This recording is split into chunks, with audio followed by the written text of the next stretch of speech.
Okay, good morning, everyone, and welcome to the August 2026 Sage Live. My name is Nicole Navu. I'm a staff scientist. I work in physics, so particle accelerators, and I work at SLAC National Accelerator Laboratory. I'm the Master of Ceremonies for today, so I'll be walking you through today's presentations. We're here to talk about internships at the national labs. So before we get started, let me briefly explain what the SAGE journey is and how SAGE Live fits into that journey. So the SAGE Journey program is a program whose mission is to inspire and encourage students to explore STEM careers for their future. So we do this by offering free summer camps, paid internships, and professional growth settings. We also offer opportunities for students to connect with professionals who care about you and your future. So the Sage Live session that we have today is part of the Sage Journey. It's an online gathering of students who have attended camps or in Sage Live club or Sage X clubs at their high schools, and they're curious about the next steps in their Sage journey. It's also a time to reconnect with Sage volunteers. I'm a Sage volunteer. We hold this via Zoom between the months of August and May, and the topics we try to cover are relevant to your journey. So it could be career related or such as designing your career trajectory or a resume workshop, how to prepare for an interview, things like that. We also have science topics as well, such as quantum computing, AI, physics, chemistry, and so on. Okay, so let's get started with today's agenda.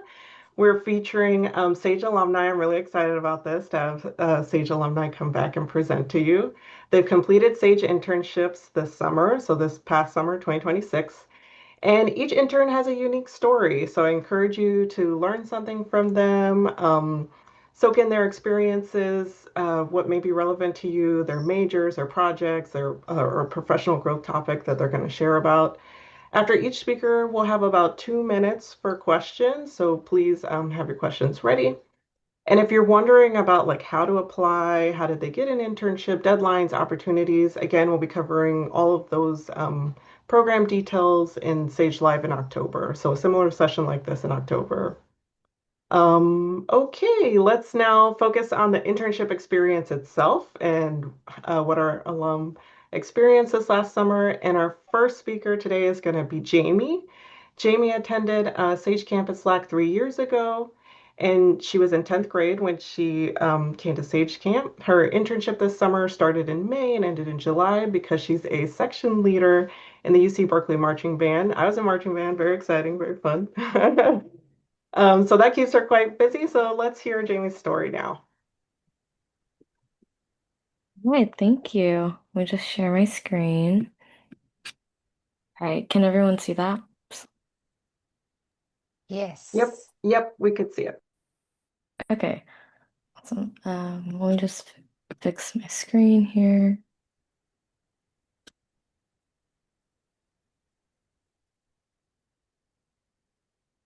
Cool. Okay, hello everyone. My name is Jamie Zowett, and my majors are molecular and cellular biology and music, and I go to UC Berkeley. All right. So, as I said, I go to UC Berkeley. I'm involved in a lot of extracurriculars, such as Cal Band. If any of you guys are going to Berkeley, you should join Cal Band. I'm a percussionist. I play glockenspiel. I'm also a big concert goer. I participated in the Filipino Cultural Night at UC Berkeley, and I'm a part of a Berkeley dance team called Glamity, and that is my big and grand big in that picture. Okay. So this summer, I started in May and I worked at the SSRL, which stands for the Stanford Synchrotron Radiation Light Source. And I was in the SMB group, which mained in crystallography. And so my project was about protein and X-ray crystallography, which aims to discover more detailed protein structures and can lead to creating better medicines. So my job was to find better protein structures. So the first step of this is that I grew protein crystals, which using lysozymes. and reagents such as sodium chloride, sodium acetate to create that crystal lattice. And then I put the crystals in what's called a grid. And as you can see here, it's like a Lego brick with multiple wells. And it's one of the new crystal holders that I helped develop as well. And then the next step is that we mounted it onto the beam line, as you can see in this picture here, and we shot X-rays at it. And the X-rays, they create this diffraction pattern, which give us more information about the protein molecules. And from these diffraction patterns, we use a bunch of different programs to analyze it and create a more refined protein structure. Then we plug it into an, oh, oops. Oh, oh. There we go. And then we plug it into a more refined program named, oh, oops. Okay, I cannot zoom in on this. Yeah, and then we plug it into a more refined program called Coot, where I have to manually edit over 500 molecules in there. And sometimes I even have to put molecules such as water or the reagents I used in that program.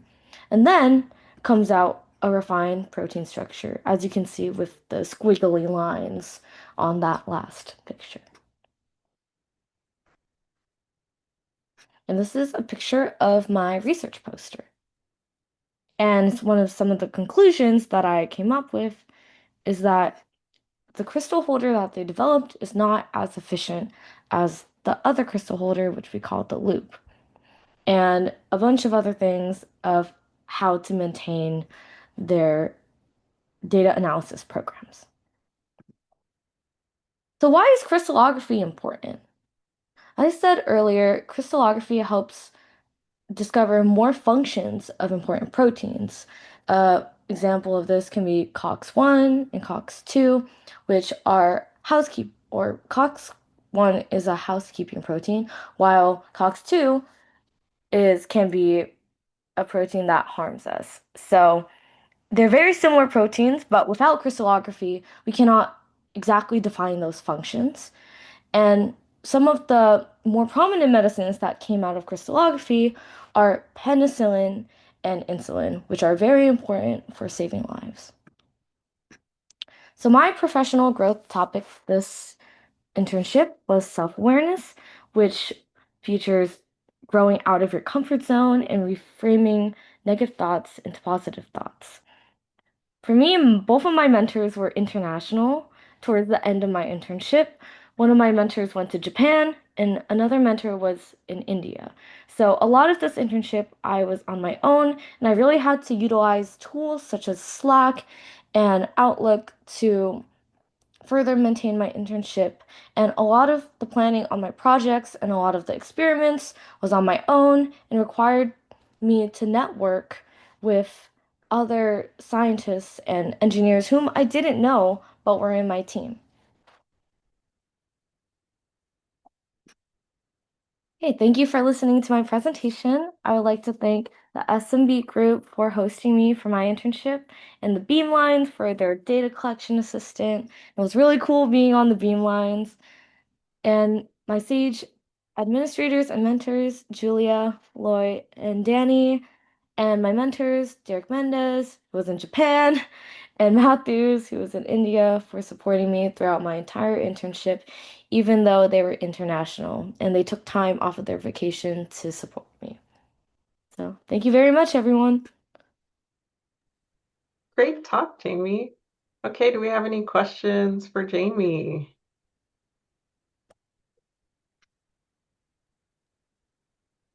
While everybody's thinking of their question, Jamie, who's that person with you on the right side, lower right side of the slide? Yeah, I did notice that too.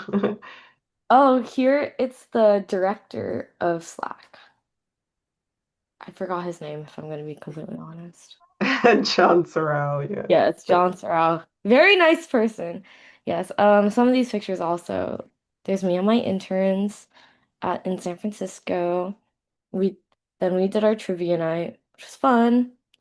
I think we were very close to winning, but we'll see. Yeah, and that was me finishing my final project for. my internship in the lab. I guess I have a quick technical question for you. What was the hardest part of the lab work, do you think, or what skill did you pick up that you think was useful or valuable, but was kind of hard to learn? Yeah, I think a lot of the hardest parts was, I think there's two. There was mounting the crystals on the, or let me go back to that slide. I can. Or never mind. But yeah, it was mounting the crystals on the tiny crystal holder, like the Lego brick crystal holder, just because it was so tiny and we had to use the smallest micropipetting tip, which is like much smaller than this. And I had to use a microscope to really hone in on the wells when I had to pipette it. And then I had to code a new pipeline for the data collection analysis. But I think on top of that, I had to do it without my mentors being present a lot of the time. So that was a good challenge for me, and I definitely learned a lot from it. Okay, great. So if any folks in the Zoom think of questions, feel free to drop those later in the chat, and I think we'll move on to our next speaker. Thank you, Jamie. Yeah, thank you, everyone. Okay, our next speaker today is going to be Isabella. She attended Sage Camp at Brookhaven National Laboratory in Long Island, New York. So thanks for the New York folks joining us. She's the first Sage intern hosted at that lab, and we hope more Sage alumni from anywhere in the U.S. can experience a summer internship in New York. Again, these internships take people from all over, from any state. So please welcome Isabella and take it away. Thanks. Hi, how is everyone? Oh, are you able to see my screen well? It Not looks like yet. it's loading. Yeah. Um, Maybe try again. okay.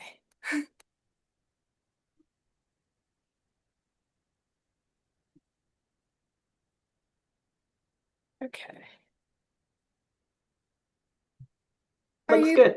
okay, Yep. perfect.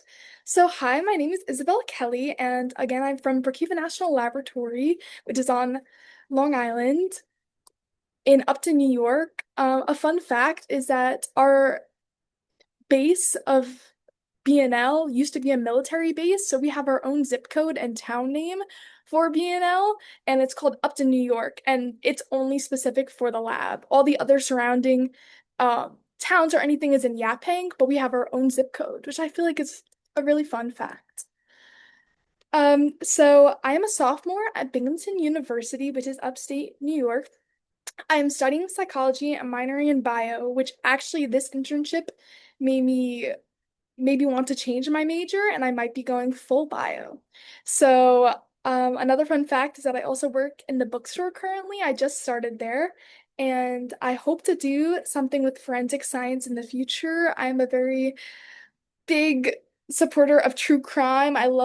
That's like my hobby. I love to watch true crime shows, read true crime cases, and it's just something that interests me. So I hope I can turn my interest into a career with science. So again, I was at BNL and I actually worked in the Environmental Safety and Health Services Division, which is not your typical science career place. We focus a lot on like safety hazards for the laboratory, but we also do industrial hygiene and we do chemical safety. We're also linked with our radiation group, who also does safety for that. And therefore, I was the only intern in my department, and I've researched how NIOSH, which is the National Institute of Occupational Safety and Health, how they have a method called occupational exposure banding, which how could it benefit the workplace safety controls with categorizing chemicals in a better category and better contained, and especially for ones on site that are carcinogenic and that have no exposure limits. So my mentor was Amina Adame and my supervisor was Christopher Goley. And to the right, you can see that was our presentation day, and it was really amazing just to see my poster and everything come to life. And my family was there to support me, and it was just a really great day. So why is OEB important? So at BNL, we have over 38,000 chemicals on site, and this ranges from any buildings, especially in the chemistry building, biology building, they're spread out everywhere. And most do not have occupational exposure limits, which is like the airborne concentration that you can be around in an 8-hour period, because there's so many. And to make these limits, it has to go through the ACGIH and other organizations that unfortunately cannot know when these chemicals are being made like that on site because they're getting made every single day. So NIOSH came up with a method to try to create a range of where the OEL could be, and that's what I did the entire summer. I first started with a sample of 300 chemicals because it is quite impossible to do 38,000 in about 2.5 months.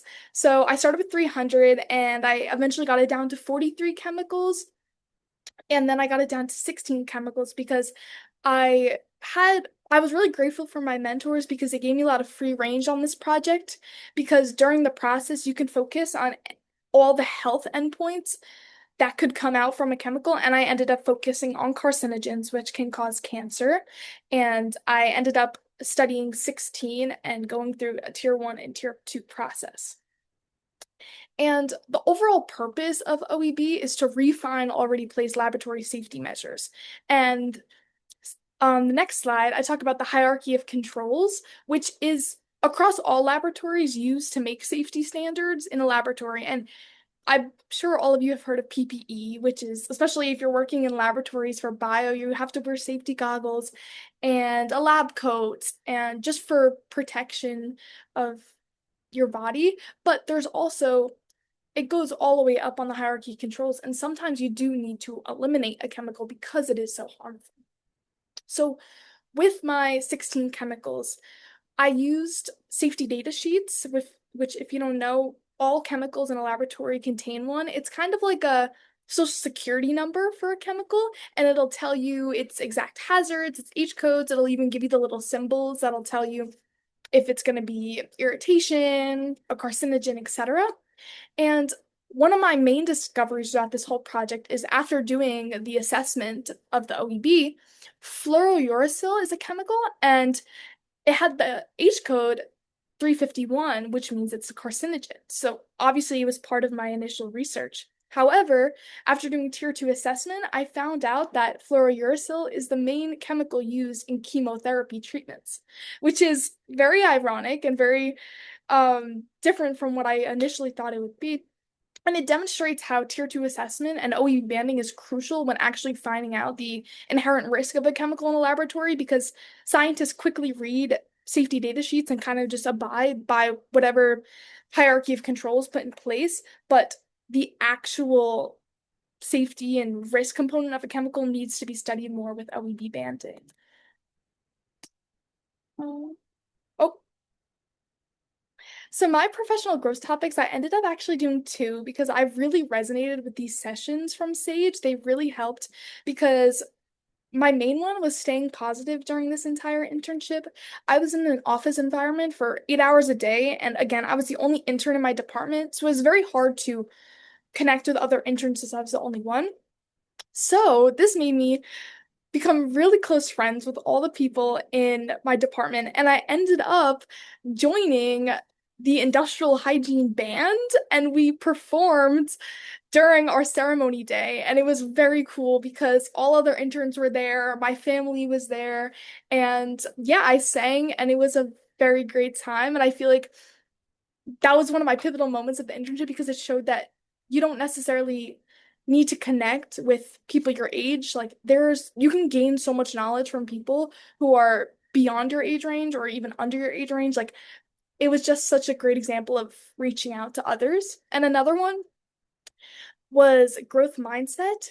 I came into this internship with no background knowledge. Again, I'm a psychology major and bio minor. I did not have any knowledge in safety or toxicology. That was just something that I did not know. And I realized that that led me to asking so many questions to my mentors. Like I would ask them just basics, and it made me feel kind of guilty for not knowing.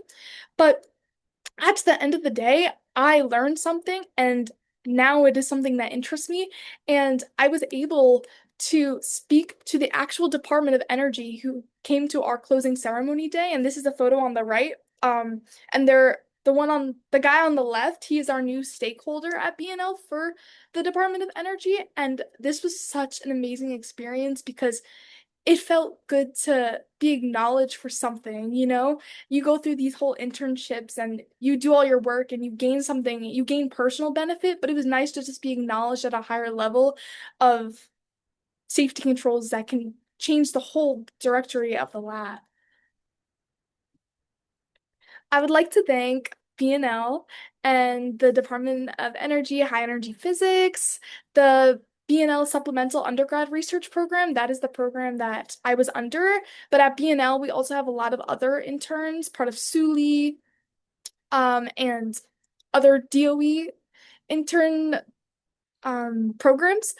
All of the members of ESH for making this internship possible. And I would also like to thank Sage for your continuous support and encouragement for the last 2 years. Even just simple emails of reminding us if there's events, just like the little parts, the little parts mean the most because it just is nice to know that there's always like a wing under you and people are there to support you and there's other interns here to connect with you and you're not alone, even though you might be the only intern in your department. There's always someone you can reach out to. I would also like to thank my mentors, Aminat and Chris, who taught me so much about industrial hygiene, but also real life skills. I had a lot of random personal things that were going on during this internship, like car problems, etc.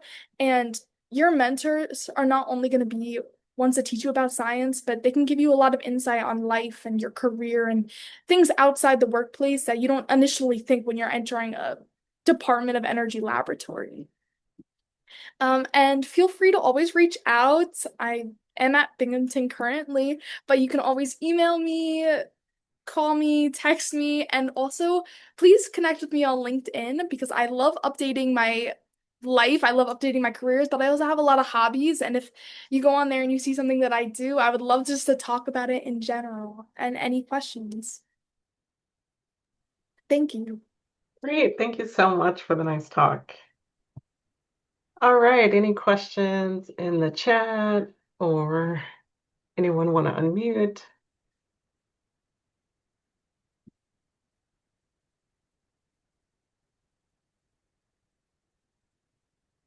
Oh, what was your favorite thing about the internship? That is a really great question. Um, Probably one of my favorite parts, and it actually didn't really have anything to do with my project, but in the bottom right corner, you can see a photo of me at a construction site. Oh, at a construction site on site, and I had to wear all the proper PPE. I wore a hard hat, long pants, safety shoes, and I actually got to go to multiple safety sites and construction sites around campus and just do safety checks and just learn about stuff that I've never seen before, or it's a whole new environment. And again, it wasn't directly related to my research, but it was very fun. I got to see these huge machines and like 500-ton cranes and all that stuff. And yeah, I think that was my favorite part.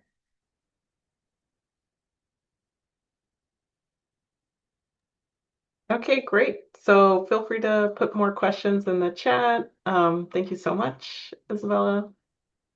We'll Thank you. move on to our third speaker today, Perrin. She is a Sage intern from Oak Ridge, Tennessee.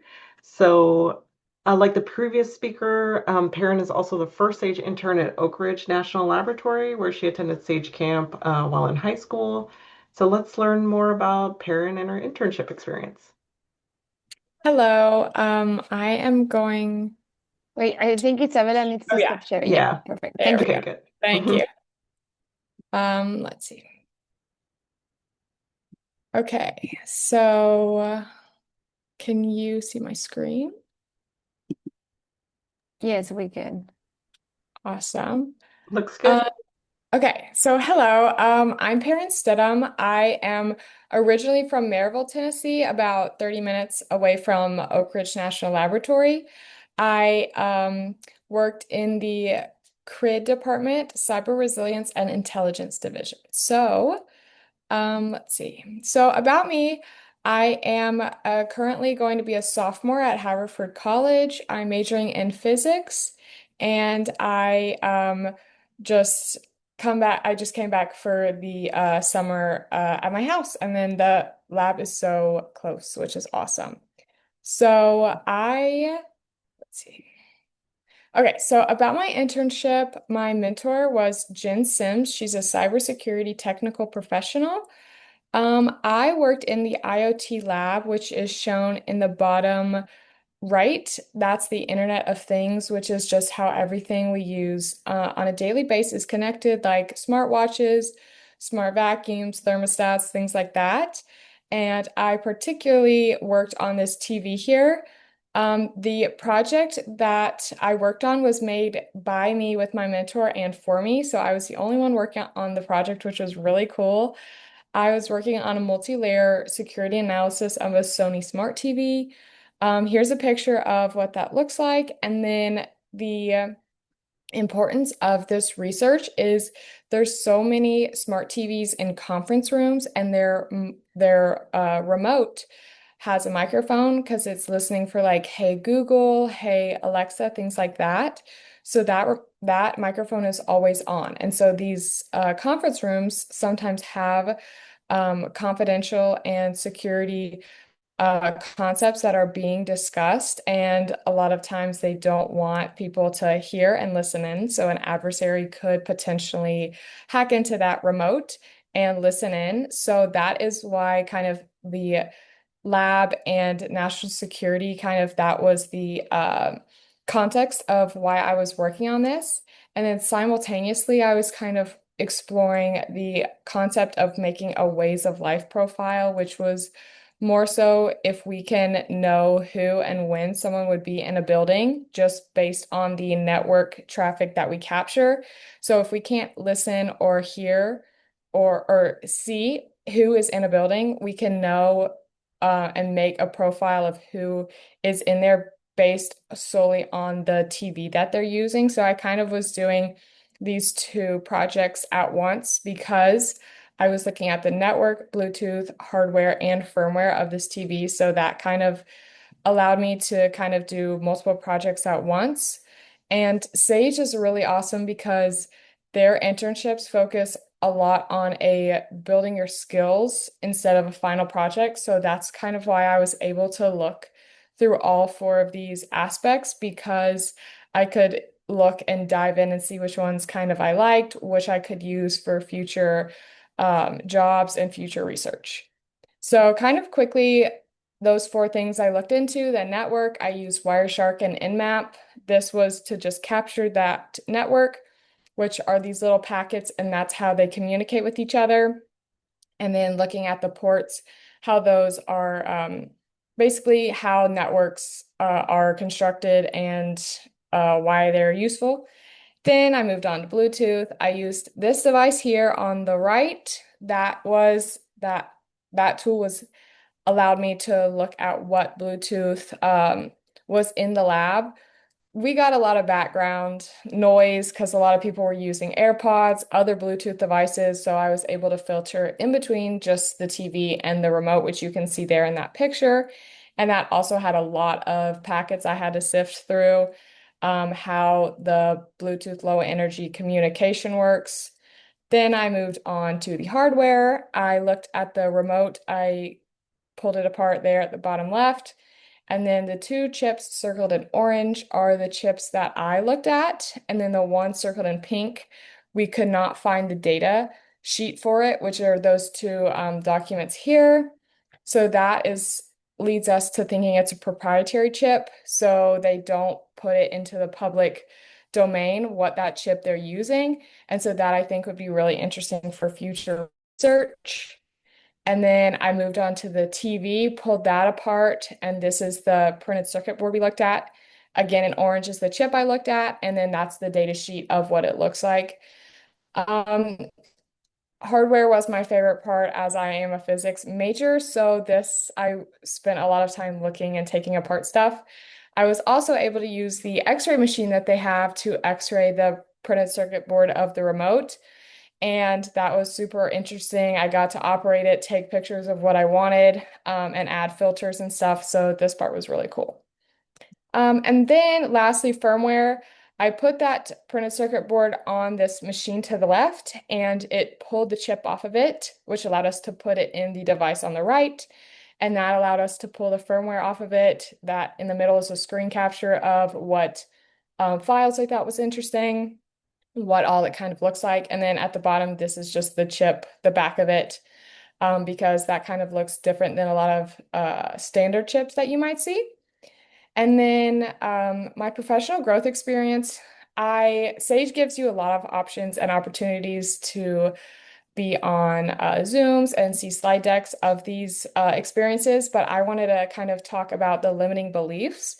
There is a lot of crossover between physics and cybersecurity, but I didn't really know a lot about that coming in. So kind of two examples. The first email that I ever sent to my mentor, she was kind of like, hey, I know your resume and like your background. There's not a lot of overlap and it's kind of outside your comfort zone, but do you still want to come work with me? And I kind of knew at that point, I could have either said, this is too different, I don't know anything about it. That could have been a limiting belief, but I decided to empower myself because that was a better option. Say, yes, I'm up for the challenge.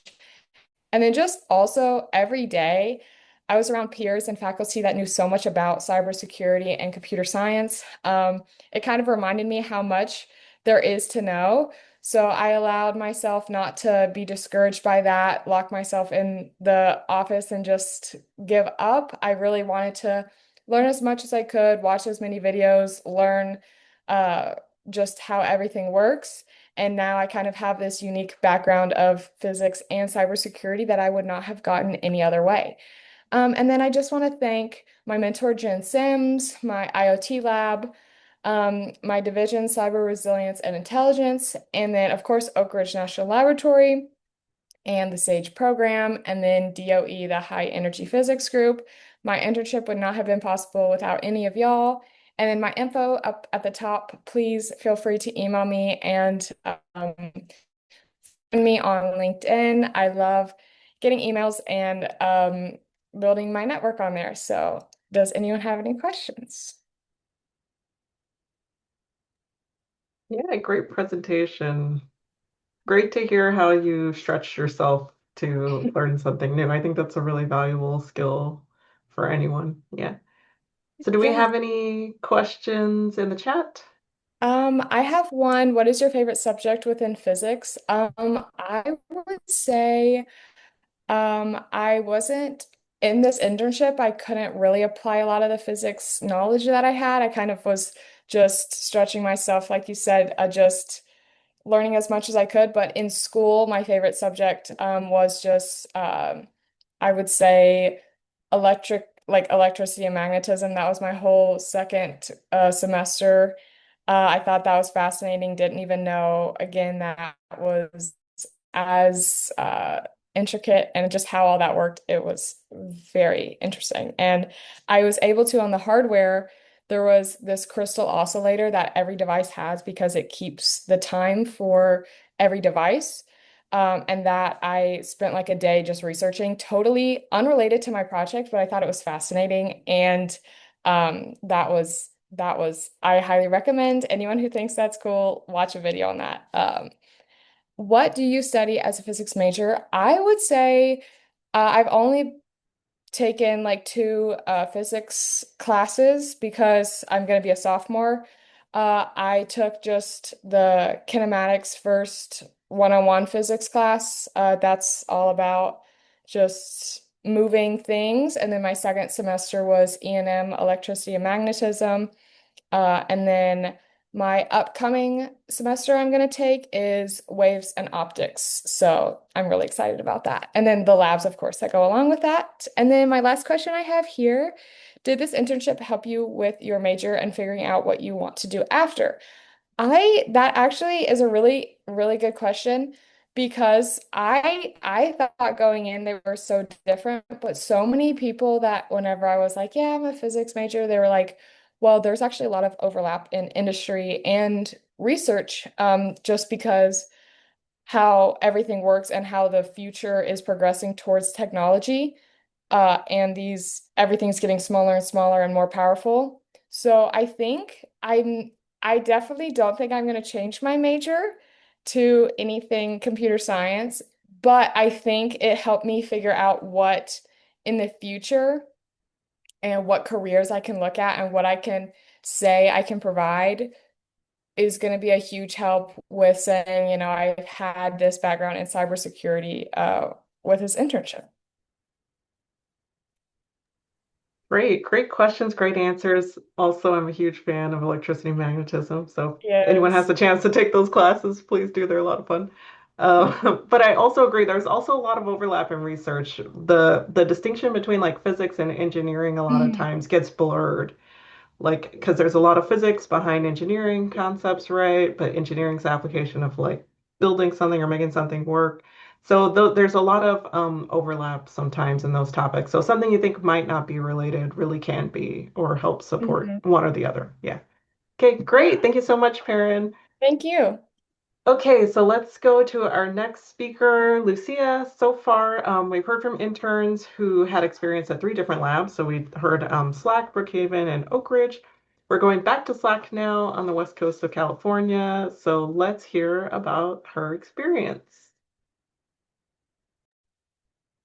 Thank you so much for having me here today. Do you guys see my You screen? sound good. And yep, we see the slides good now. Yes. Thanks. Okay, perfect. Uh, well, I'm excited to share a little bit about my summer research experience at Slack National Laboratory, where I had the opportunity to do some structural biology research. But first, let me talk a little bit about myself. I'm Lucia. I am a molecular biology major in Clovis Community College and wanted to go into a path of physician scientist in the future. And I joined the SAGE program last year and have such an amazing experience in the program, exploring different areas of science and connecting with such amazing people that really served like a motivation for me to apply for this SAGE internship. And during this SAGE internship, I focused mainly on my data processing of different benchmarking proteins that are test sample proteins called apoferritin and beta galactosidase, and also a virus called parechovirus. Outside of work, I immigrated from Chile 4 years ago. I used to play field hockey for 10 years and be in the national team. And in my free time, I love doing outdoor activities, including hiking, working out, or playing any sports with family or friends. So now let's go through the CRIAM workflow. So basically, first we start having your sample, your protein of interest, and we prepare the grid. The grid is basically what it holds the sample, and then uh, you freeze the sample using this really expensive machine called the Vetrovat, and after freezing, you clip the sample, and clipping means basically adding a C-shaped ring to your grid. And you do this in this clipping station, as you can see in the image. The only difference is that we do this at really, really cold temperatures. So all this clipping station is supposed to be filled with liquid nitrogen.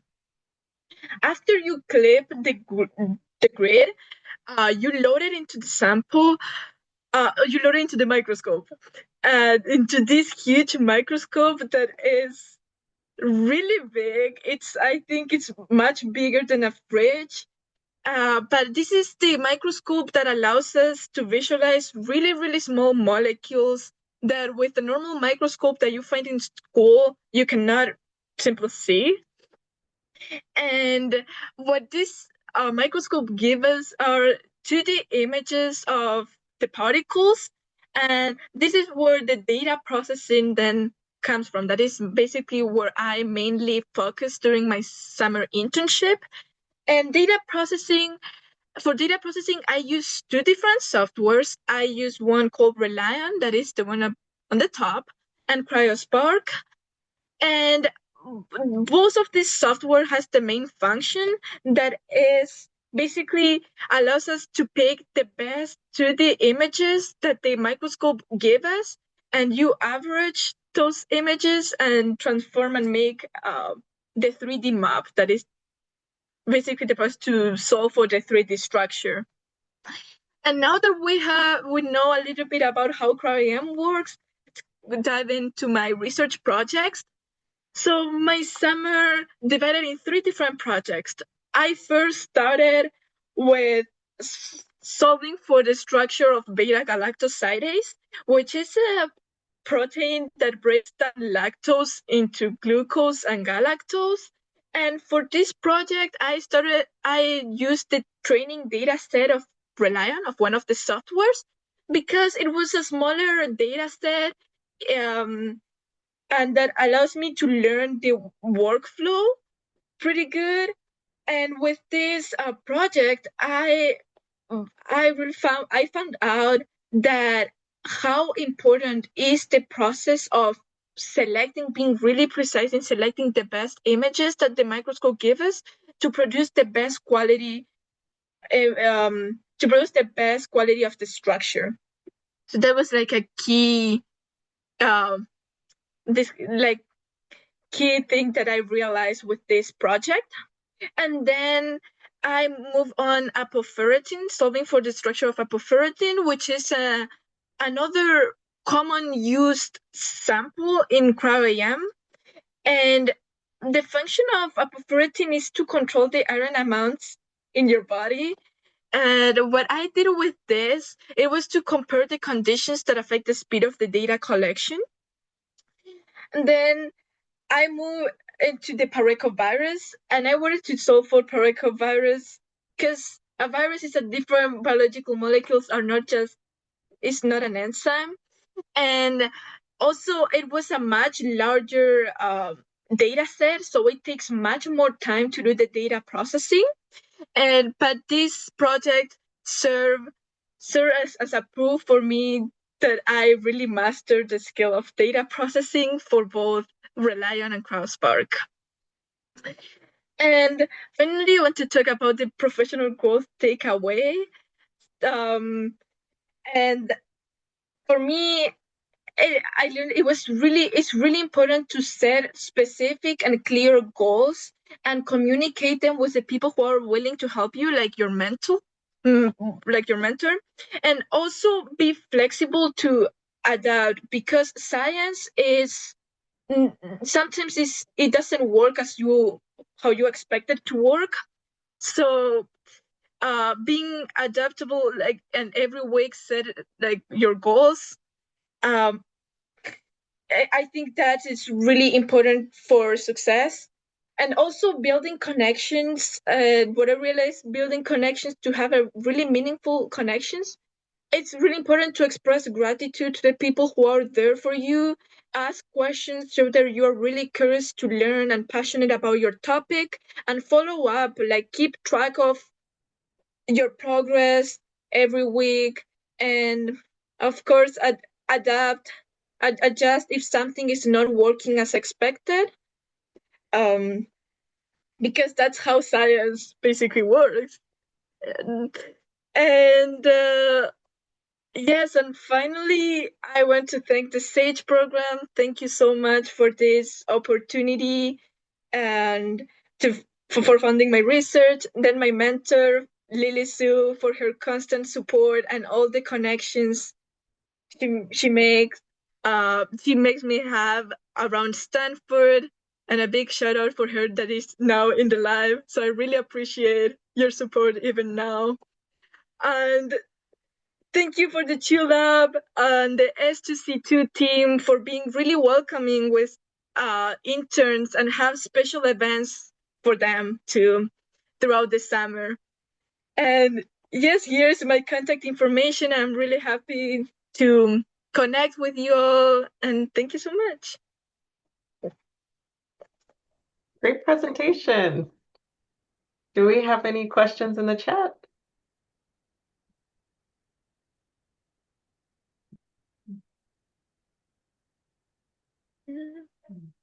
I guess I'll ask one while we're waiting. So you mentioned how sometimes things don't work out, which I totally agree with in science. Like sometimes you try something, it doesn't work, and you need to be flexible and try new things, right?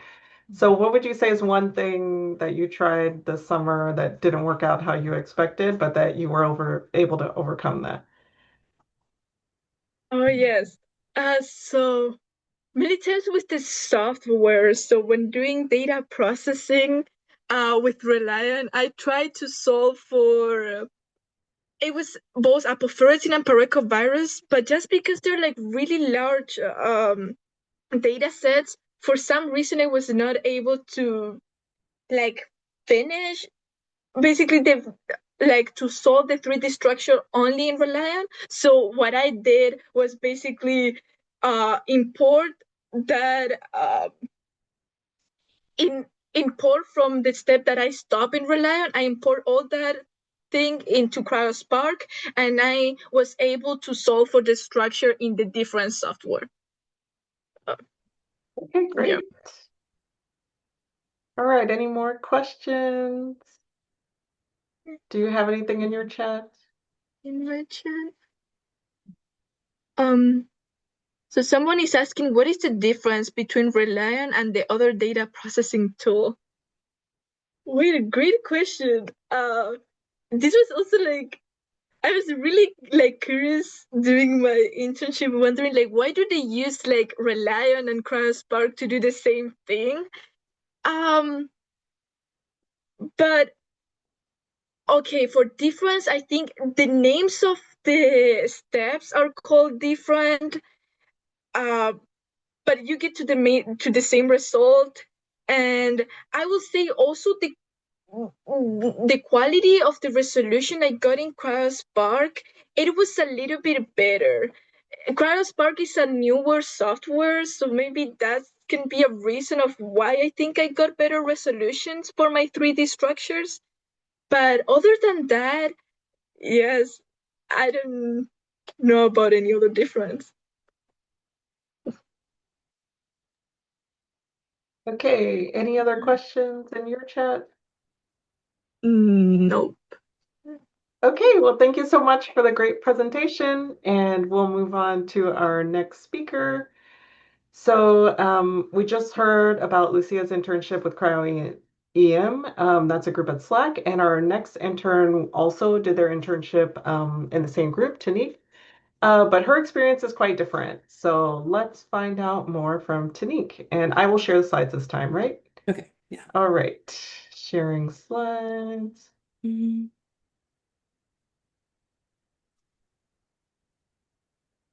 All right, look okay?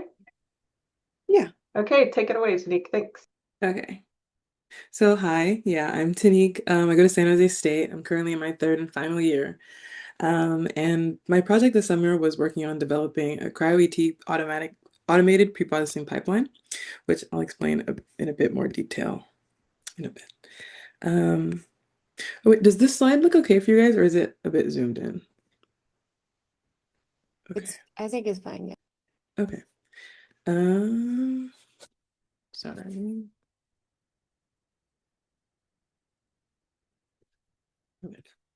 Okay, a bit about me. So, as I mentioned, I go to San Jose State. I go to the I school, so I attend school online. And my major is information science and data analytics. A couple other things about me. I'm from Merced, California, which is the Central Valley, very sunny, very warm. And I really enjoy working with computers and data. That's my big thing.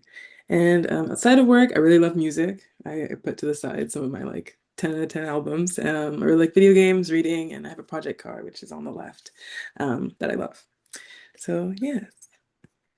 So about cryo-ET. So cryo-ET is a technique used in structural biology um, to map the structure of a macromolecule. Like, for example, it's used in HIV research to sort of understand the structure of the virus so that they can develop antibodies for it. Because one of the main reasons that HIV is so hard to target is that it can exist in a lot of different conformations. So being able to visualize and see that can allow them to make vaccines that can target those. And a big reason that cryo-ET is such an important field is because it can image a very wide range of samples, like as small as proteins and as large as entire cells, which is called in situ cryo-ET. And it allows researchers to image proteins while they're inside of the cell rather than having to extract it from the cell. Yeah. So Lucia went over a lot of this, but the big difference with cryo-ET is that you freeze the sample. So you're able to see the sample when it's in its natural state right before it was frozen, and you can protect it from the imaging conditions inside the microscope. That's a couple reasons why you freeze it. And it lets you take a picture of, or well, the microscope takes an exposure of the sample. So when it's frozen, it doesn't move, so you can get a clearer picture with higher resolution. The process of imaging it, the first thing that the microscope outputs is called a tilt series. So for cryo-ET, the sample is, you're photographing the sample, and while you're taking an exposure of the sample, you're tilting it so that you can get, so from there you can form a 3D reconstruction of the sample from the 60 to negative 60 degrees imaging of it. And then after preprocessing is done and the 3D reconstruction is made of it, it can be called a tomogram. So it's just a couple vocab words. So this is the main part that I was working in cryo-ET, which is the pre-processing step, which is based on the principle that all images recorded by transmission electron microscopy are corrected projections of their true image. So when the sample is imaged in the microscope, there are a lot of different distortions that can affect how accurate the photo is to how the image really looks. Things like radiation damage from the electron beams, motion caused by motion of the microscope, motion caused by the actual beam hitting the sample, and just inherent lens distortions. So there are a lot of different softwares that you can use to correct this motion so you can get a very accurate 3D processing when you get to that step. And another really, really big and time-consuming step for preprocessing is called tilt series alignment. So when you're taking images of the sample while it's tilted, you're taking a series of images at each tilt, and you have to align those tilts to each other so that it's not like wish-washy, and then you have to align each movie at each tilt to each other so that it can become a nice movie, like on the left. The left is after pre-processing, and then the one on the right is after 3D modeling. And yes. So Artomo 3 is one of the big, it's a very new software that's used to automate most of this process. Traditionally, aligning tilt series was done by hand. And it would take a really long time to like stitch all of these images together to make it coherent. And it could take like weeks to months, but now it can be done in less than 30 minutes with this software. However, this software isn't really accessible to biologists since you run it through your terminal and it requires script files and it's like a whole hassle. And Artomo was also very computational heavy. Like I think in the software description, it has a requirement of like 4 GPUs. So when I was running it during my internship, I ran it through the cluster, which is the high computing cluster at Stanford. But some scientists don't have access to these, which they need a solution for that. So next slide. Thank you. So which comes to my project. My project was to basically create a bridge between biologists and the hard-to-use software Artomo by developing a code to integrate Artomo into the existing framework that scientists already use to view their data. So my first project here was to develop a script that would be used to convert the files to convert the tomogram files to MP4 so that scientists can view it. And this is what I have shown here. And then from there, I had to do different things like run our Tomo through how it's traditionally ran, test different parameters for it. We held meetings with some scientists to like gain like what parameters do you want? What do you want in the script? What don't you want in the script? And then just writing a lot of code and testing a lot of code. And then next slide. And then, yeah, the results you can see, this is the script that is here. I didn't really know how else to display it, but it's sliding through. Yeah, so the end product, which I actually finished this yesterday, is to send the foundational script off to the team at the cluster so that they can then integrate it into eLogbook and it can be used by a bunch of scientists, which is great. Some more future prospects, which I'll actually be working on a bit next semester, is adding more features to the pipeline so that they can view like, I didn't mention it before. If you could go back like 4 slides, I think you're 3 or 4. Oh wait, sorry. That's too many. Two forward. One more forward. Thank you.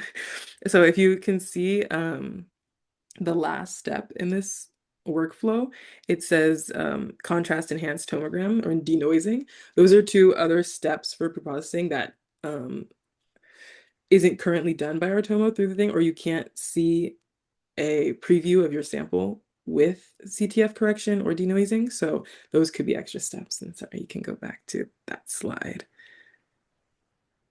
Yes. Yes, and then finally, my CEO topic is screw ups versus weaknesses versus growth opportunities. It's really important to know the difference between when you mess up and when it's like a critical mistake that you should just like cry in a corner over versus like when you can move forward and like use it to learn. So I think my biggest mistake this summer was when I erased like a day and a half worth of code on accident because it was my first, like I created my first pull request during this internship and like Git and GitHub was so foreign to me, but I overwrote it somehow. Um, but I just like selected, I was like, I'm gonna need you to write up some like documentation or something because like keep getting the order so wrong. So and my mentor didn't mind at all. It took her like 5 minutes, but like learning to work, use your mistake as something to like, I should do this because of that, or like that showed me that I should ask for this, or like I should know more about this, rather than just like letting it define your experience. And yeah.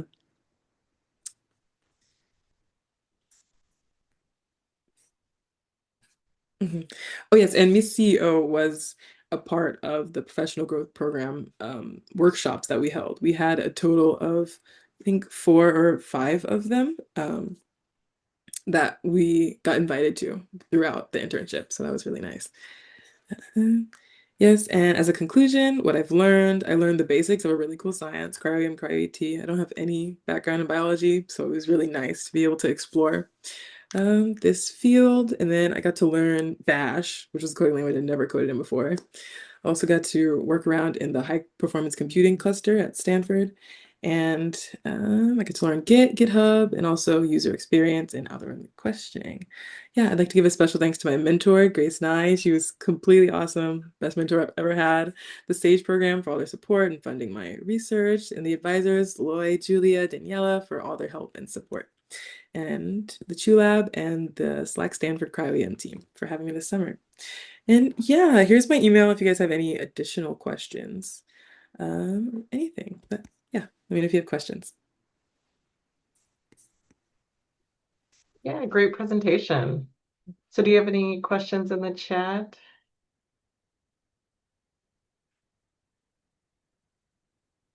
I will also, oh, sorry, maybe this, did you have extra slides? Oh no, you're good. Those are for like all the cryo-EM questions. Yeah, I will second the like, it is so good to know Git and GitHub things. Like so for folks in the Zoom, if you ever have to do a software project, it will save your life sometimes. So it's good to learn those skills if you're working on software coding. Any questions showing up in the chat or anyone else have a question on Zoom?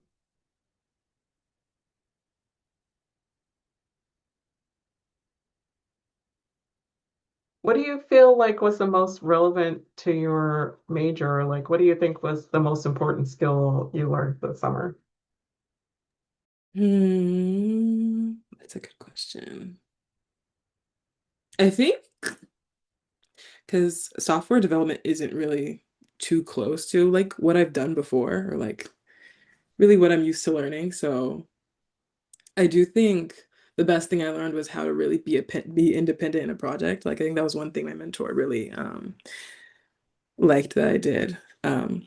Was that I was pretty independent towards the end of the internship, and like I would ask her questions when I like needed to know things. But I think it's important to know um, when you can figure something out by yourself and when you need to, ask for help or like ask for guidance or clarification. Yeah. Oh yeah, and I also didn't mention, but I'll be doing part-time work next semester at Slack. Like, well, I'm in my final year, so that's exciting. Here with my mentor, Grace. Yeah, congrats. Thank you. Okay, anything Okay, oh, else? sorry. I see a question. Um, It says, do you think it would have been more beneficial to pick an internship closer to your major? Hmm.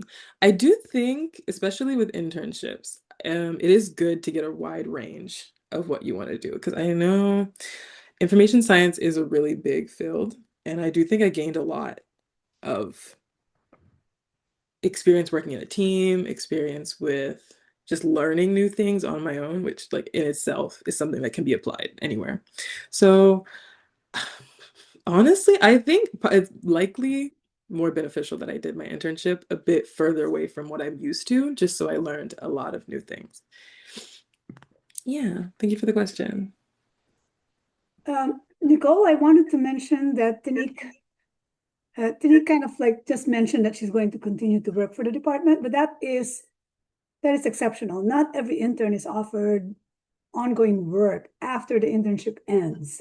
And so Tanique got that opportunity. The department had extra funds and they had extra work for Tanique to do, so they asked her to continue. So congratulations, Tanique. Yeah, Thank definitely. you. Congrats.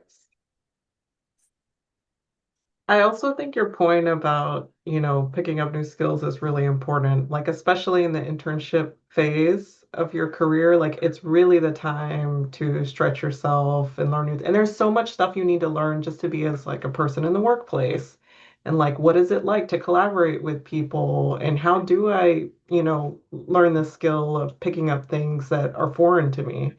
So I think all those things are great to do at this time in your career where the risk is very low, right? Like if it doesn't work out, it's okay. It was 10 weeks and then you try something else next summer. But if it does work out, like in Tanique's case, it could be really good for you in your career trajectory. So yeah, great points, Tanique. Thanks. Nicole, may I add that going beyond what you're used to also goes to applying for an internship outside of the state where you live. We don't happen to have an Agree. example this year. We don't have an example of someone from another lab. Oh, well, actually, we do. We do. That's coming up, but it's in the same state. But how many of you would be willing to apply for an internship in New Mexico? That would be so exciting. So I just wanted to mention that, and we'll cover that in October.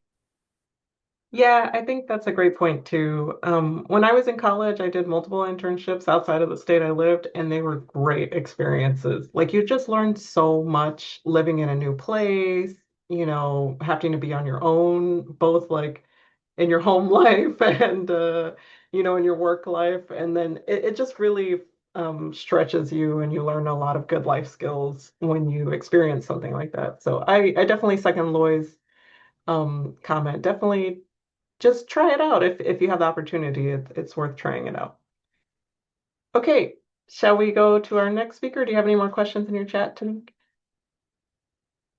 All right, let's go to our next speaker. We have Madeline. She had a very interesting internship related to the environment, topic that many people are very interested in, right? So she's here to share more about what she worked on this summer. Take it away, Madeline. Yeah, thank you so much, Nicole. Hello everyone. Oh, sorry, I'll put it in slideshow mode. Sorry, it's loading. Okay. Looks good. Thank you. My name is Madeline, and my project this summer focused on analyzing unconventional sources of critical minerals. And the professional growth topic I'll be discussing at the end is time blocking and time management for a productive summer.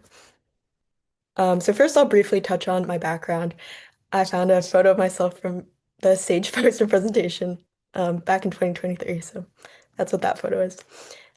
So yeah, in 2023, which was the summer after my sophomore year of high school, I did Sage Camp at Slack, um, where we shadowed scientists, did some basic like X-ray and laser experiments.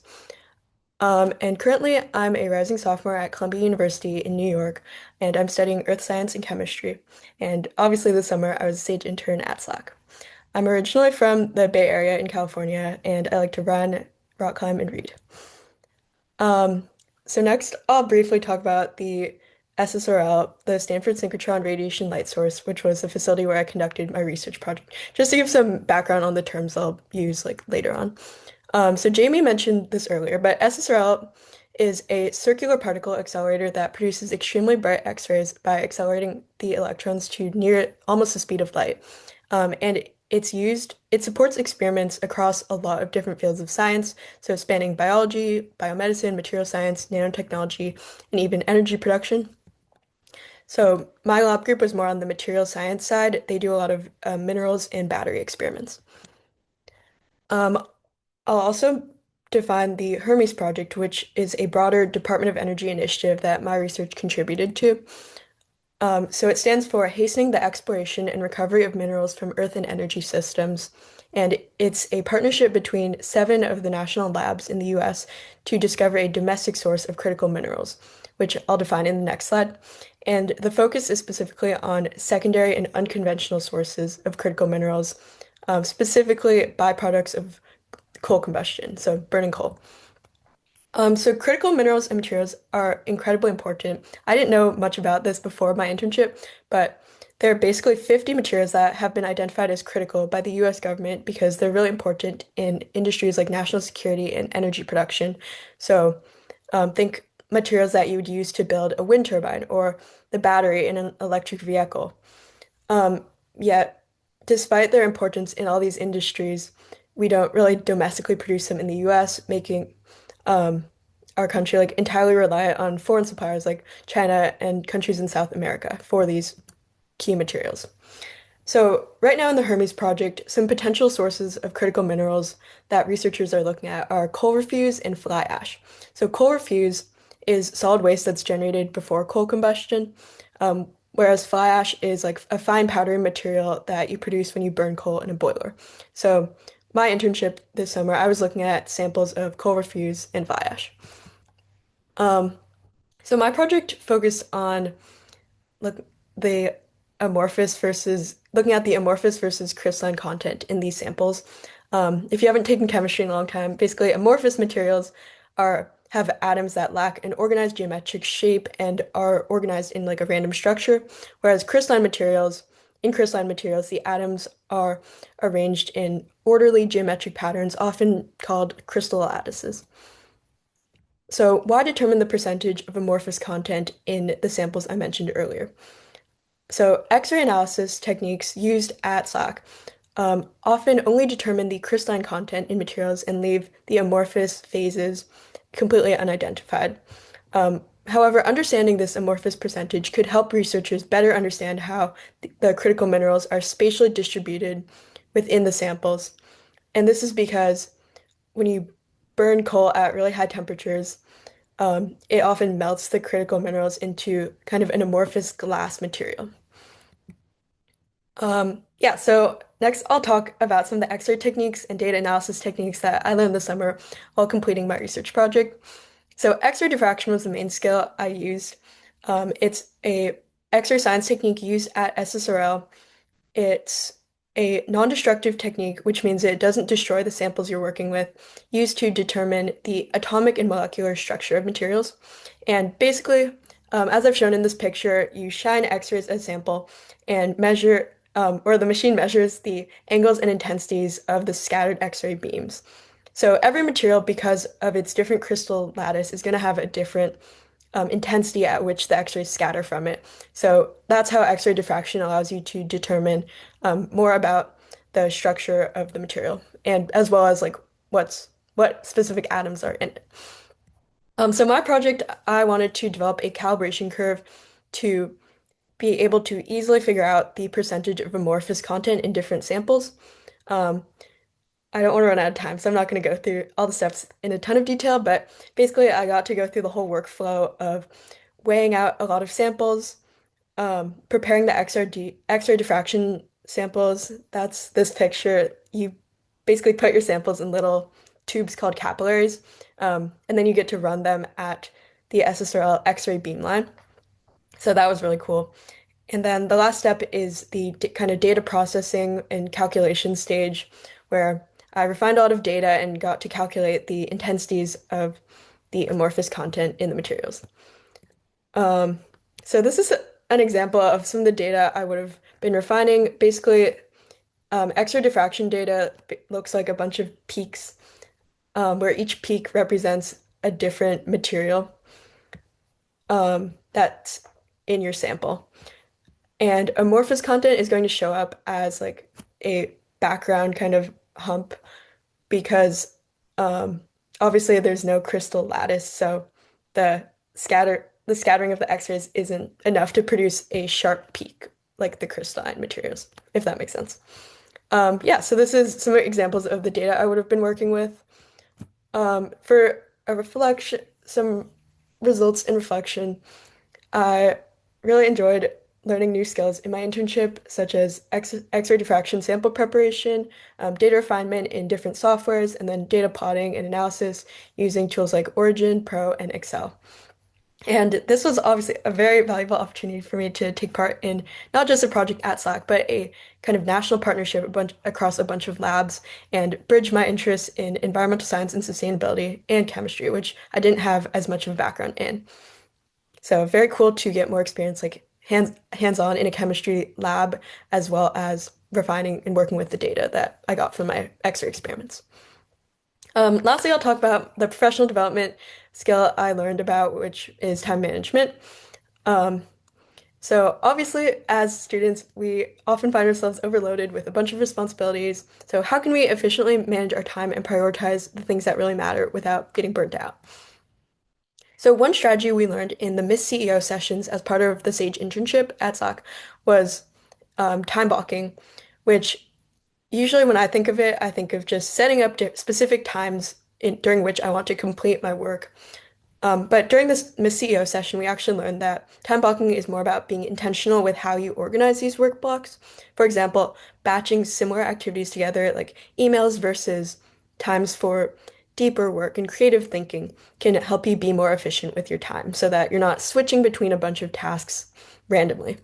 Um, Time blocking is also especially effective when you match your energy by building in time for maybe deeper work or something that's going to require more effort during times when your mental strength is like at its peak. Whereas you could leave more administrative work, like checking emails or responding to messages for the times that you feel more tired. So, and that looks different for everyone, which is why this is such a great strategy. Like some people have a lot of energy in the morning, so they would want to do their deeper work in the morning and more administrative work later in the day. And this is a very good strategy to keep in mind when you're organizing your schedule around like your classes, extracurriculars, things like that, just to make sure that you prioritize the work you need to get done and have time to complete all the tasks necessary. Um, so I'd like to say thank you to my mentors, Molly Prefer and Octavio Marquez. And obviously, I'm incredibly grateful to Lloyd, Julia, Daniela, and the SAGE program / the Department of Energy High Energy Physics program for providing this opportunity. Um, yeah. Here's my contact info if anyone wants to reach out. At my high school, I did a lot of college essay reading for free after I got into college. So if anyone wants to reach out about that, I'd be happy to chat about my college admissions journey and professional journey since then. And thank you Great. for Thanks so listening. much for the nice talk. Do you have any questions in the chat? Oh, I do. I have a question that says, what's the difference between SSRL and the Slack besides the shape? And why do you use X-ray diffraction instead of some other kind of wave?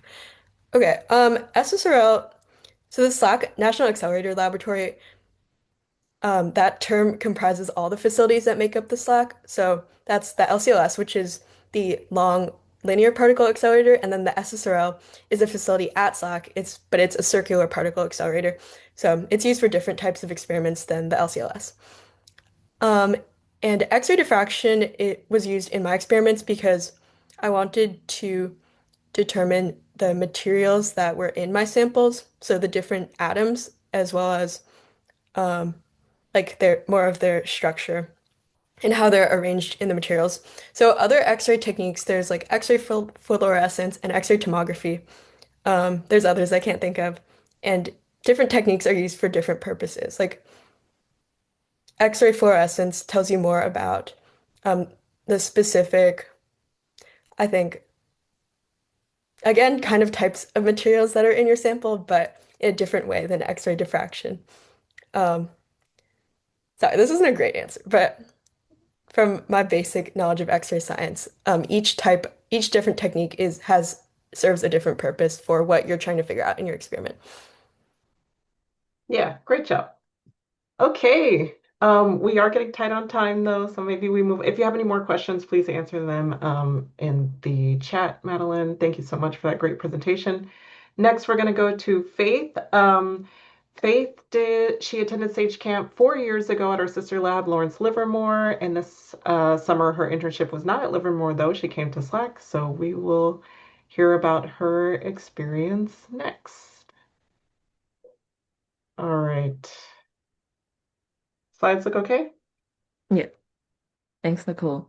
Hi everyone. Yeah, I'm Faith. And I'll be talking about my summer experience at Slack. So a little bit about me. I attended Sage Camp back in 2022. I actually found a picture of it below here, where we were 3D printing. I'm a rising sophomore at Santa Clara University studying computer science and engineering, and some of my hobbies outside of school are photography, basketball, cars, and music. So this summer I worked within Facet 2, which stands for Facility for Advanced Accelerator Experimental Tests 2. They use about one-third of the linear accelerator to run various experiments generating high energy beams of electrons. And they usually focus on how to make accelerators smaller and more powerful.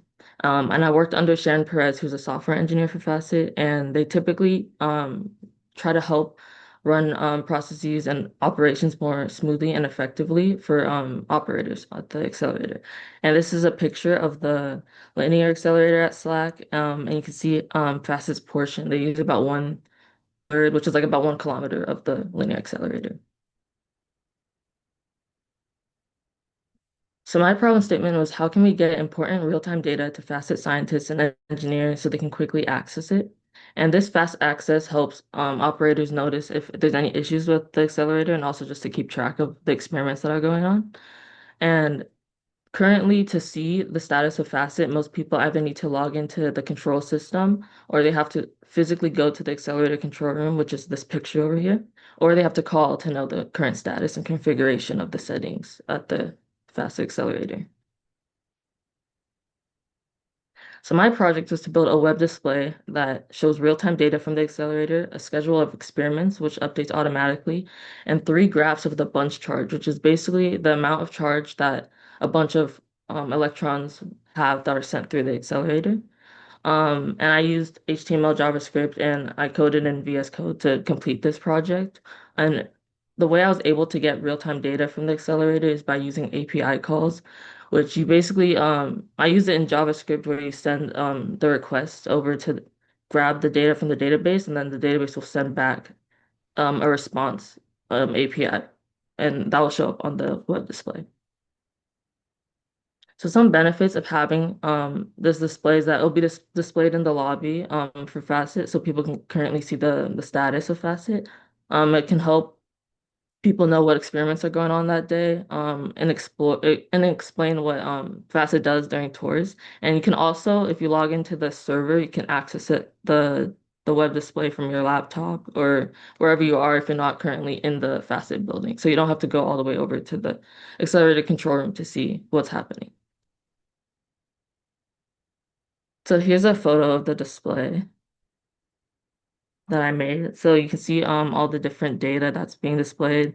There's a scheduled program where it shows like the date and time for each experiment, and then the three charts of the bunch charge history. I had a display since the beam was mostly turned off for most of the summer. I had a display like 40-day timeline instead of just 24 hours, but the current display has a 24-hour timeline. But yeah.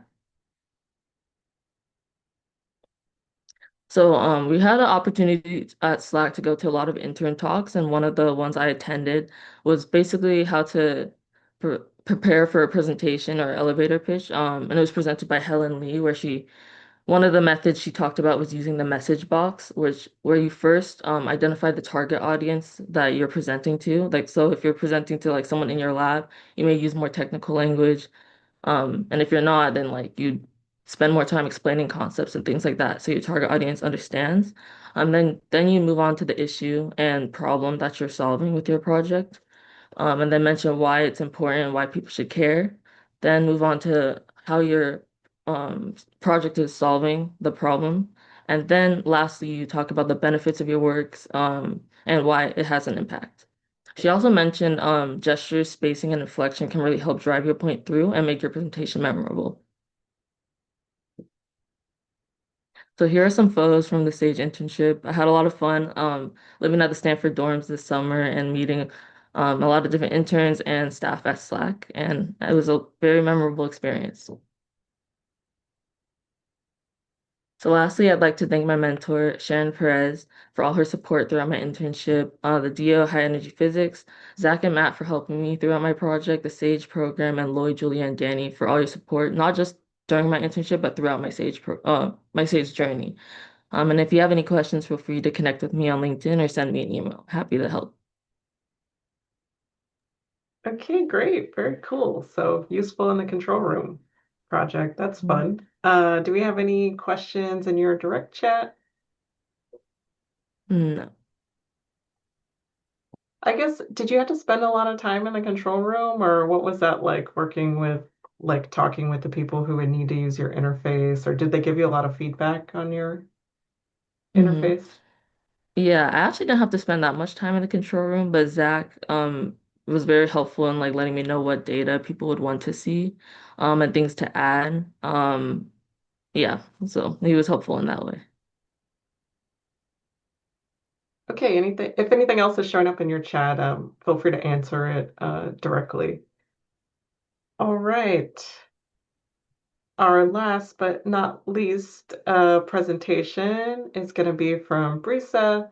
So she's our final speaker for today. She did a great job of expanding her network this summer. She's now a member of various professional societies like SHEP, the Hispanic Professional Engineers, ASME, Mechanical Engineers Society, and Aeronautics and Astronautics Society. Also in ballet folklore in her university, which is also fun to have great hobbies. So take it away. Share about your summer, Brisa. All right, thank you. Like she said, my name is Marisa, and I'm going to share a little bit more about my summer at Slack. Are you guys able to see my slideshow? Looks good. Go ahead. Okay. So a little bit more about me, like she mentioned, I'm an incoming junior at Yale University, and I'm studying mechanical engineering. And at Yale, I'm also part of the 3D orthopedics lab, where we measure like differences of patients who have undergone hip surgery, and we're trying to develop an algorithm to get these measurements like automatically without having to do it manually because it's a very difficult and tedious process. For fun, I'm also part of Ballet Folclórico de Yale, which is a Hispanic cultural dance, and there's a picture there on the slides of me with a couple of my friends and just my dance group. And I'm also part of SHIP and among other things that I do. I was also Sage alumni back in 2023, so it's been a while and it's been great to be back. And here are some more pictures of me at Yale with friends, family, and all the amazing opportunities I've gotten at the university. Now, into my internship details. I interned at SLAC National Accelerator Laboratory at Stanford, and I was technically an LCLS mechanical engineering intern because of my mentor, Elena McConnell, who's a mechanical engineer for LCLS. And you might be wondering what LCLS stands for. It is a linear coherent light source. So LCLS engineers, they build, maintain, and upgrade LCLS. And LCLS basically just takes X-ray snapshots of atoms and molecules at work. So in simpler terms, it just takes a snapshot of very tiny atoms and what they do, maybe their structure, as other people have covered, and etc. So my project, I was faced with this situation um, where I had to take care of like a possible scenario of mechanical failure if it were to occur inside one of the experimental hutches, which is where the scientists basically are able to place their sample and test whatever they're trying to with the beamline. And I was given the scenario where if possible mechanical failure were to occur inside the hutch, and the beam were to scatter instead of being in a straight line, and the x-rays would then be able to injure anyone inside the hutch. There's a little picture here at the top where it says situation. So the beam primarily goes like in a straight line. But if there's mechanical failure, we would try to stop the beam from going further down the hutch by something called a gate bulb, which is basically just like a door that goes vertically down. And the beam would hit that and it would bounce off the gate bulb right here and it would scatter everywhere. So it's no longer an organized line. And now we're at risk of that X-ray like leaving the designed pipe. And I needed to come up with something to protect anyone who might be inside the hutch from getting like hit with this X-rays. So I designed a steel box that enclosed the beamline after the scatter point. So the scatter point is the gate bulb again.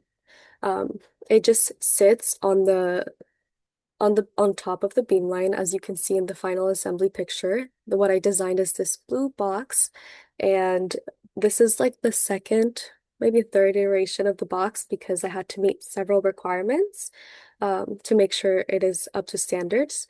The closer it is to the gate bulb, the thicker the steel has to be, and then the farther away it gets, the thinner it can be.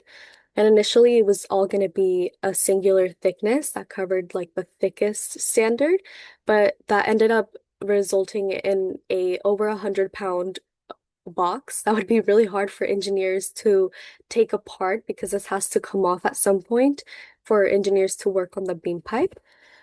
So I ended up making it into two sections. This section right here is the heavier requirement, and here's the lighter one, and it reduced it by more than 20 pounds. So that was amazing. And here's a picture of me by the part of the hutch where it would be assembled. Unfortunately, building the box takes a while, so I will not be at SLAC while that happens, but my mentor will send me a picture when it's all fully assembled. So I just designed it, made the drawings, and wrote up some engineering notes to explain the requirements I met. And in case it wasn't clear, this is like a safety precaution. Hopefully, it never needs to get to that point, but if it does, it's just there to protect anyone from injuries caused by X-rays. Now, during this internship, we also all had the opportunity to attend Miss CEO sessions, which were basically like professional growth sessions where we were taught basic things that most students who are like first generation, like myself, don't really have access to.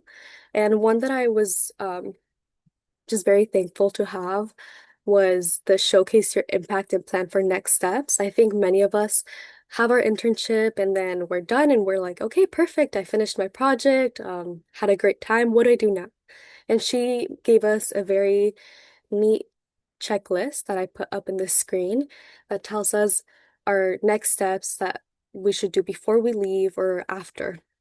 So to begin, this was also by Nita. Um, she told us to tie up loose ends, so make sure you complete your project, and if maybe it wasn't possible due to like a time constraint or just something unforeseen circumstances, to talk to your mentor and make sure there's a plan going forward, or just make sure that is cleared up and you just don't leave unfinished work without any notice. And also to express your gratitude, and here's a picture of us expressing our gratitude to Loe. She was very helpful during our whole internship and make sure we stayed on top of all the deadlines. We really appreciated her, so we got her a note by all of us and some flowers. Just something small to make it known that we really do see all the work that they're doing for us and the effort, especially to our mentors, because I mean they get nothing out of this. Maybe like an internal like good feeling or something, but there's no extra reward or motivation. They're making time out of their day to just teach us and give us like what we need to gain new technical skills that will hopefully follow us for the rest of our careers. So it's very important to just leave them a little thank you note and let them know that you appreciate and you see all they did for you. Next, obviously, you want to update your portfolio. You have finished the internship, you've gained several technical skills, hopefully, and you should add this to your resume so that the next time you want to apply to another internship or get another opportunity, you have technical skills that can speak for you and that can just help you get that next role because now you're an asset to them and you can really help them. And finally, stay connected. Don't be a stranger with your mentor or all those people, all those that helped you. As simple as a happy birthday text if you know their birthday, or letting them know, like, hey, thank you so much for this skill. I'm now using what you taught me in this other program or at school, and this is something cool I did with it. Just something small and short that can really show that they impacted you in a positive way. All right, that was all from me. I would like to acknowledge, obviously, my mentor at SLAC, Elena McConnell, the LCLS engineering team, which I worked with, the Department of Energy and High Energy Physics, which made this experience possible, and all the SAGE people like Lloyd, Daniela, and Julia, who have made this an amazing experience full of growth, learning, and lots of fun. And here are the sources I used and my contact information in case anyone has any follow-up questions or would just like to speak to me about anything I mentioned. Yeah, great presentation. Really important. I'm glad you went over the follow-up steps. Yeah, because a lot of times those follow-up steps can help you get your next internship or your next job. Like if people really thought you did good work, they'd be happy to have you come back or recommend you to someone else that they know. So yeah, great information. So do you have any questions in the chat for you? Don't think I see any. What would you say was your biggest takeaway from the summer? What was most important for you? Biggest takeaway. I think to just put yourself out there, especially it can be intimidating as a woman in STEM, working with very qualified engineers. And when you feel like you don't know how to use a software or just don't know anything about what you're doing, just put yourself out there and ask for help and make it known that you're interested, you're curious, and you're willing to learn, and that you just need a little bit more guidance, but obviously put some effort from your part if there's something you can figure out. But that was definitely the biggest takeaway. Put yourself out there, don't be scared. People are there to help you. They want to see you succeed. Oh, so great. So inspiring. Thank you so much. If you see any questions in the chat, feel free to still answer those while we're wrapping up. But I think we'll start our closing notes now. Thank you again to all the interns who presented today. All of the advice was inspirational, and we hope that it encourages future interns, SAGE interns. If you're interested in a summer internship in 2027, be sure to attend the SAGE Live in October if you want to hear the details of applying. Representatives from each of the labs will be at that SAGE Live to offer like a direct, detailed experience about how to apply to those laboratories. And of course, you can follow us on social media if you want to get updates or send an email. If you have any follow-up emails or questions that we weren't able to get to during time, please send us an email at info@mysagejourney.org. Or if you missed anyone's contact information that you want to get in touch with, we can also share that so you can ask them questions about their internship. So again, thank you to all our presenters today. They did a fantastic job. Congratulations to everyone for a successful summer internship. And thank you for hanging in there for our 10 minutes over. We appreciate everyone joining us on our Saturday morning. So enjoy the rest of the weekend, and that closes out the session for today. Thank you, everyone. Have a good week. Hey everyone, my name is Kit, and this is my SAGE internship at Los Alamos National Laboratory. So, a little bit about me. I'm a rising sophomore at Purdue University pursuing a degree in electrical engineering, and I'm originally from Albuquerque, New Mexico. Outside of work, I love to read, stay active, and spend time with my friends, and my current career interests are in avionics and propulsion. And I'm hoping to return to lab next summer. So here's some background about my project, the Central Utility Plant. The problem is, the steam system that's serving Technical Area 3 is over 70 years old, and it's incredibly inefficient. Additionally, there's a massive thermal resource available at LANL's computing facilities, more than 100,000 MMBTU per hour of waste heat. And on top of that, they're getting 2 new supercomputers, Fission and Vision. And that current figure is expected to double within the next 5 years. So what do we do about it? Well, LANL is developing a district heating and cooling system that captures the waste heat from those supercomputers and discharges that into a heating loop, making it viable to heat and cool other buildings, carbon-free. The benefits of this is that it replaces an aging steam system that's approaching the end of its operating life, and it reduces LANL's carbon footprint and water consumption. But what is district heating and cooling exactly? Well, essentially, it's a system that generates heated or cooled water in a central plant and distributes it to a district, as opposed to each building having its own individual heating and cooling systems. Here's a schematic of Technical Area 3 and the proposed system. CA3 is the largest and most populated area at LANL in terms of workforce, infrastructure, and building density, which emphasizes the mission need to develop robust and resilient infrastructure for this area. My internship was split between 2 divisions, engineering services and utilities and infrastructure, both of which have a lot to do with something called systems engineering. What is systems engineering? Well, systems engineering focuses on the design and integration of large, complex, and often very expensive engineering projects over their entire lifetime. This includes risks, schedules, scopes, budgeting, designing, implementation, and more. A few of my internship duties in terms of scoping deliverables were developing an NPV analysis, which has to do with the cash inflows and outflows of a project, an alternatives analysis report, which is an in-depth study that compares different approaches to a problem and determines the most effective solution available and why. I also developed the requirements and criteria document, which essentially outlines what the system should exactly be capable of.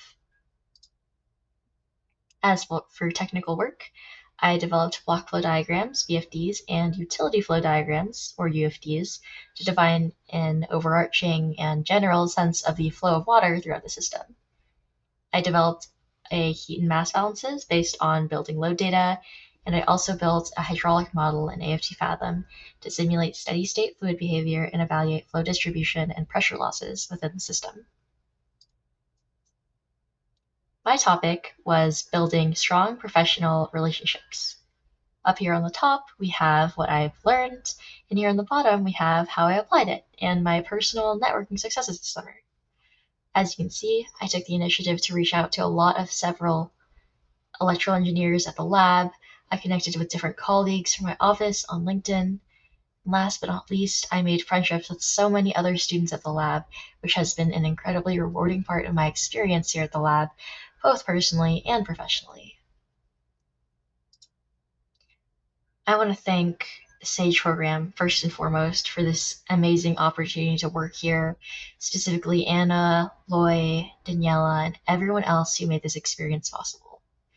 I want to thank the Summer Physics Camp for Young Women for initially igniting my passion for STEM, the DOE High Energy Physics Group, my mentors Brendan Conroy and Jesse Freeman, Lynell, and all the members of the UI and ES departments that guided me along the way. I really wish I could be there to answer your questions about my project, but feel free to reach out to me. I'm happy to talk about it, and I would love the opportunity to connect with you all. Thank you.